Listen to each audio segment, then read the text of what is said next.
রায়পুরায় বাংলাদেশ খেলাফত মজলিস উত্তর বাখরনগর ইউনিয়ন শাখার উদ্যোগে আসন্ন জাতীয় সংসদ নির্বাচনে হাফিজ মাওলানা তাজুল ইসলামের অংশগ্রহণের লক্ষ্যে আলোচনা ও মতবিনিময় সভা অনুষ্ঠিত হয়। মঙ্গলবার 17 জুন বিকালে উপজেলার উত্তর বাখরনগর ইউনিয়নের লোচনপুর বাজারস্থ সিদ্দিক মার্কেটে বাংলাদেশ খেলাফত মজলিসের উত্তর বাখরন ইউনিয়ন সভাপতি মাওলানা অলিউর রহমান এর সভাপতিত্বে প্রধান অতিথি হিসেবে উপস্থিত ছিলেন বাংলাদেশ খেলাফত মজলিস রায়পুরা উপজেলা শাখার সভাপতি হাফিজ মাওলানা তাজুল ইসলাম।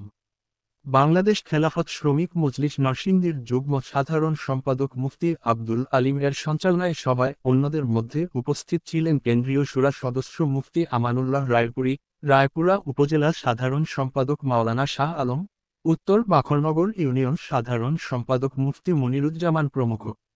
এ সময় বক্তারা উত্তর বাখরনগরের বাসিন্দা হাফিজ মাওলানা তাজুল ইসলামকে দল হতে আসন্ন জাতীয় নির্বাচনে সিলেকশন করায় কৃতজ্ঞতা প্রকাশ করেন এবং নিজেদের জানমাল খরচ করবেন বলেও আশ্বাস ব্যক্ত করেন। তিনি 2004 সাল হতে 2008 সাল পর্যন্ত উক্ত ইউনিয়নের সফল চেয়ারম্যান ছিলেন, সংসদ সদস্য হিসেবেও সফল হবেন ইনশাআল্লাহ। হাফেজ মাওলানা তাজুল ইসলাম বলেন, আমাকে কেন্দ্রীয় কমিটি আসন্ন জাতীয় সংসদ নির্বাচনে অংশগ্রহণের জন্য বাছাই করেছেন। তবে ইসলামী ঐক্য পরিষদ হতে যাকে দেওয়া হয় সেই নির্বাচন করবেন। আমি আপনাদের মতামত জানতে এসেছি। তিনি ফাইলে সাইন করেছেন কিনা? এক টাকা নিছেন? কিন্তু পরবর্তী এবং আগের চেয়ারম্যান আমরা দেখতেছি ফাইল আটকায়া সাইন আটকায়া কিভাবে তারা দুর্নীতি দুঃশাসন করে। আর সেই ব্যক্তিরা যদি আজকে সংসদে যায় তাহলে এই রায়পুরাতে কোনো দুর্নীতি, কোন দুঃশাসন, হত্যা, খুন, রাহাজানি, মারামারি, দাঙ্গা হাঙ্গামা থাকবে না। উন্নত রাষ্ট্র প্রতিষ্ঠার জন্য, উন্নত আসন প্রতিষ্ঠার জন্য আমাদের মাওলানা তাজুল ইসলাম সাহেবকে ভোট দিতে হবে। আমরা আপনাদের কাছে টাকা চাইলে টাকা দিবেন, এখন বললে এখনই দিবেন, কিন্তু টাকা চাই না, আপনাদের জানও চাই না। আপনাদের এখন চাইলো ভোট। একজন যোগ্য প্রার্থীকে ভোট দিবেন তো ইনশাআল্লাহ? সংসদে পাঠানোর জন্য উত্তর বাখরনগর ইউনিয়ন ছাড়া উত্তর বাখরনগর ইউনিয়নের সকল ভোটাররা তো অবশ্যই মাওলানা তাজুল ইসলাম সাহেবের রিক্সা প্রতীকে ভোট দিবেন। এছাড়া আপনারা সকলেই প্রত্যেকেই জানে মালে খেটে অন্যান্য ইউনিয়ন থেকে ভোট কালেকশন করে এই মাওলানা তাজুল ইসলাম সাহেবের ভোট বাক্সকে বিজয় করবেন।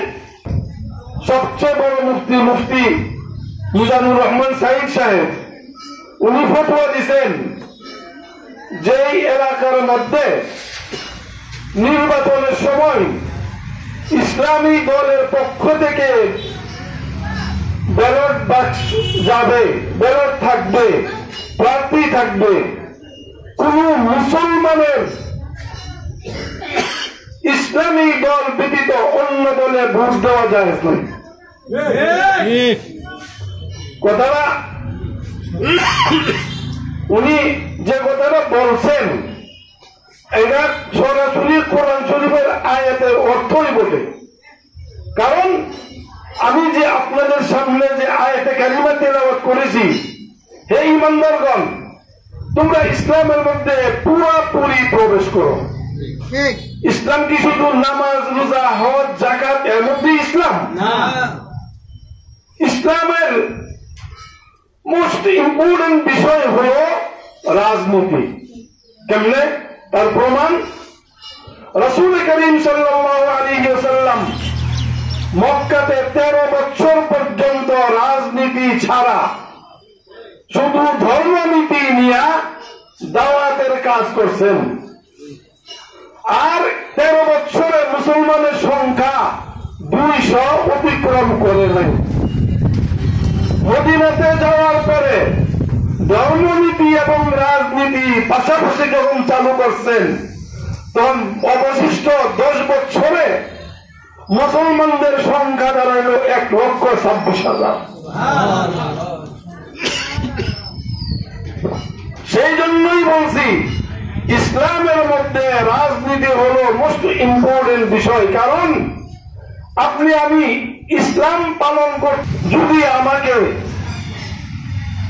ঐক্য পরিষদের পক্ষ থেকে মনোনয়ন দেওয়া হয়, আমি বলতে পারবো যে আমি রাজি আছি। কি বলেন? বলবো। প্রাইমারিতে পাস করলে হাই স্কুলে পাস করা যায়, হাই স্কুলে ভর্তি হওয়া যায়। আর প্রাইমারিতে স্কলার পাইলে, ফার্স্ট ডিভিশন পাইলে হাই স্কুলে, কলেজে, ইউনিভার্সিটিতে এই ছেলে ভালো করবে, ঠিক না? চেয়ারম্যান নির্বাচন করে প্রাইমারিতে তো পাস করছি, কি বলেন? আপনাদের কি আত্মবিশ্বাস আছে? আল্লাহ রাব্বুল আলামিন কবুল করুক, সকলকে শক্তি দান করুক।